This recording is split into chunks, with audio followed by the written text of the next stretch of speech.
పూలు పనులు వచ్చి మీ దగ్గర వరి లేదు, అసలు వరి లేదా? కొద్దిగానే ఉందా?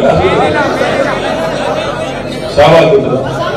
షాబాద్ లో రియల్ ఎస్టేట్ ఉంది. షాబాద్ కోర్టు అసలు ఏమని ఎన్ని మాటలు అన్నారు మీరు రంగారెడ్డి జిల్లాలో తెలంగాణ వల్ల?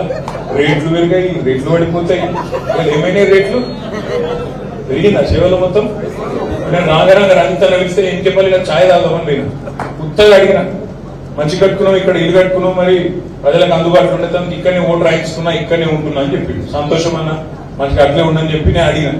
ఏముండేదో ధర ఇడ అన్న, ఏమన్నా ఉంటుందో ఒక 3-4 కోట్లు అయితే కంపల్సరీ ఉంటుంది. నాకు చక్కెర పడుకొని తక్కువ చెప్పినాడు. ఎన్కపల్లినే 3-4 కోట్లు ఉందంటే 10 కోట్లు తక్కువ చేసి ఇంటికి కావాలి అంటే ఎట్లయిందంటే ఇప్పుడు చూస్తే ఎన్ని మాటలు అన్నాడు. తెలంగాణ వచ్చినాడు మొత్తం భూముల ధరలు డామ్మంటాయి, తెలంగాణ వస్తే నష్టమైందన్న. హైదరాబాద్ బంగారం వల్ల కాలేదు. హైదరాబాద్ ఒక గజం భూములలో కూడా ఇలా బంగారం లేదు పరిస్థితి. ఎట్లయింది హైదరాబాద్?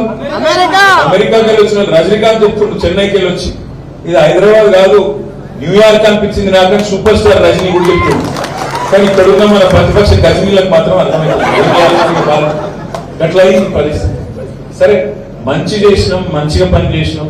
దురదృష్టం రకరకాల కారణాలతో స్వల్ప తేడాతో ఓడిపోయినందుకు భయపడేది లేదు, బాధపడేది లేదు, బెదిరిపోయేది అంతకంటే లేదు. అక్కడక్కడ ఉంటాయి.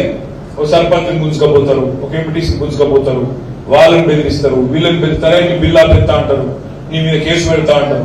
కొంతమంది పోయేటోళ్ళు పోతారు, దానికి బాధపడకూడదు. ఎందుకంటే ఎందుకు చెప్తున్నా అంటే ఒకరో ఇద్దరో ముగ్గురో నలుగురో నాయకులు పోయినంత మాత్రాన ఇక్కడ వేల లక్షల మంది చాపులు లాంటి కార్యకర్తలు ఉన్నారు. ఇళ్ళకెళ్ళే మళ్ళా కొత్త నాయకత్వాన్ని తయారు చేసుకుందాం. పోయేటోళ్ళని పోనీ ఏ బాధలు, పోయేటోళ్ళు ఎవరైనా పోతే తప్పకుండా పోనీకి వాళ్ళని నవ్వాడుకుంది పట్టుకొని అప్పుడు బలవంతంగా వాళ్ళకి బద్దలు కట్టుడు వద్దే వద్దు. పోయేటోళ్ళు పోని క్లీన్ గా ఫ్రెష్ గా మంచిగా కొత్త తరం నాయకత్వాన్ని తయారు చేసుకుందాం. మీరు అండగా నిలబడండి సల్మాన్, మీరు గట్టిగా అండగా నిలబడండి, ధైర్యం ఇవ్వండి అన్న. మీరు ముంగట్టు నడవండి, కిందికెళ్ళి మీ దాకా మంచిగా కమిటీలు వేసుకుందాం. గ్రామ స్థాయి నుంచి, మండల స్థాయి నుంచి, బూత్ కమిటీ నుంచి పునర్నిర్మాణం చేసుకుందాం. రాష్ట్ర కమిటీ దాకా, పల్లెట్ బ్యూరో దాకా మంచిగా కొత్తగా వేసుకుందాం. ఒక్కటే పని చేద్దాం, కాంగ్రెస్ పార్టీని ప్రజాక్షేత్రంలో చీల్చి చెండాడుదాం.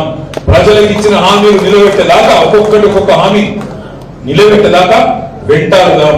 తప్పకుండా నాకైతే విశ్వాసం ఉంది. ఎక్కువ సమయం పట్టదు. ఇప్పటికే ప్రజలు చూస్తున్నారు. బస్సులలో మరి లేడీస్ కొట్టుకుంటుంటే మనకు చూస్తే మనకే మంచిగా అనిపిస్తలేదు. అటు బస్సులలో లేడీస్ బాధపడుతున్నారు, ఇటు టికెట్ కొనుక్కున్న మొగలు కూడా బాధపడతారు, బయట ఆటో వాళ్ళు బాధపడుతున్నారు, ఊళ్ళో పోతే రైతులు బాధపడతారు.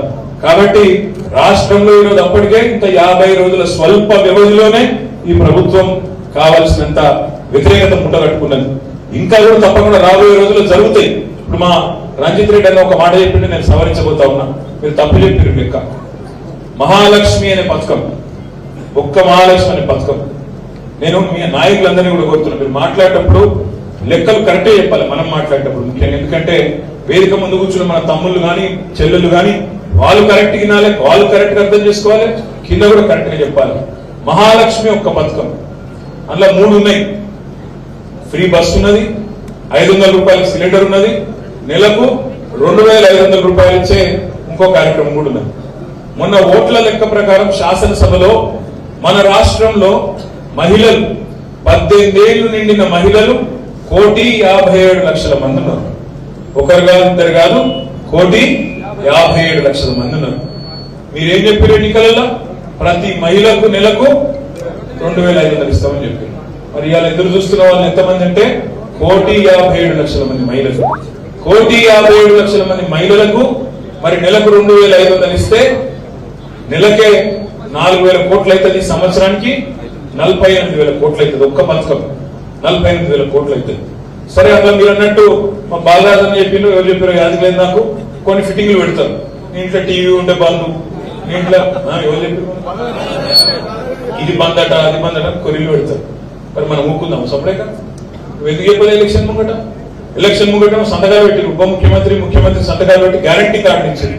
నాది గ్యారంటీ సంతకాలు పెట్టించింది. మరి ఉత్తరం ఉన్నాయాలి బదిలేద్దాం. అది ఎలక్షన్ల ముంగట ఎందుకు చెప్పలేదు? నువ్వు మరి కారు ఉంటే కట్టు, టీవీ ఉంటే కట్టు, ఇదివరకు ఎందుకు చెప్పలేదు? ఆ రోజేమో ఓట్ల కోసం అందరికి ఇస్తామన్నారు.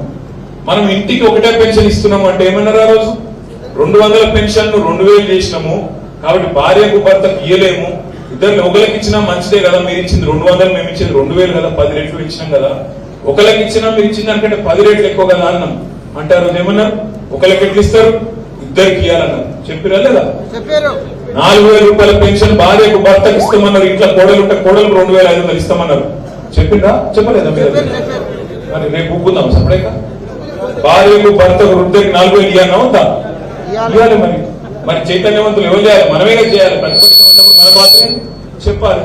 ఇప్పుడు గృహ జ్యోతి అన్నారు, నెలకు 200 యూనిట్లు ఫ్రీ అన్నారు. ఎంత పెద్ద పెద్ద మాటలు చెప్పారు. ఆనాడు రేవంత్ రెడ్డి గారు అయితే అక్క నువ్వు వచ్చే నెల కట్టద్దు బిల్లు, సోనియమ్మ కడుతుంది, నువ్వు బంధు అన్నాడు. నేను మొన్న అదే మాట్లాడే నా మీద గయ్యమని ఎత్తాను. నేనేమన్నా రేవంత్ రెడ్డి చెప్పింది నేను చెప్పాను. వచ్చే నెల సోనియా గాంధీ కట్టదా? నువ్వు మరి సోనియా గాంధీ కడతదా, రాహుల్ గాంధీ కడతారా, ప్రియాంక గాంధీ కడతారా? బిల్లు వాళ్ళకే పంపిస్తామని నేను చెప్పిన.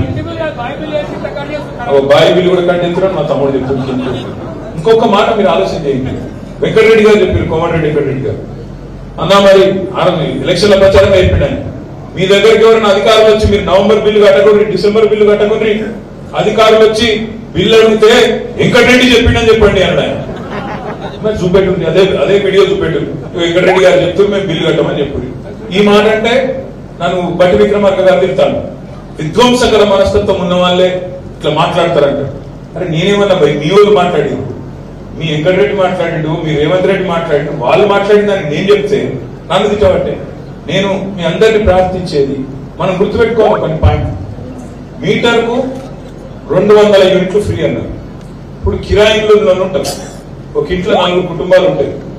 ఒక ఇంట్లో ఇప్పుడు మీ చేవెళ్ళ పట్టణంలో అక్కడ ఇక్కడ ఒకటే ఇంట్లో 4 కుటుంబాలు ఉంటాయి. రేపటి రోజు 4 కుటుంబాలకు అలాగే మీటర్లు ఉంటాయి కదా కిరాయిలలో, మరి అందరికి ఇవ్వాలి కదా, ఇవ్వకపోతే మనం కొట్లాడాలి కదా. ఇవన్నీ కూడా మనం దయచేసి ఇప్పటి నుంచే తయారు కావాలి. ఇక మనం 100 రోజులు ఊరుకుందాం అనుకున్నాం కానీ మరి ఇప్పుడు వాళ్ళు తప్పించుకునే చక్కర్లు ఉన్నారు. తప్పించుకొని ఏం కానీ తప్పించుకునే చక్కర్లు ఉన్నారు. వాళ్ళు లక్కీ బిందెలు లేవు,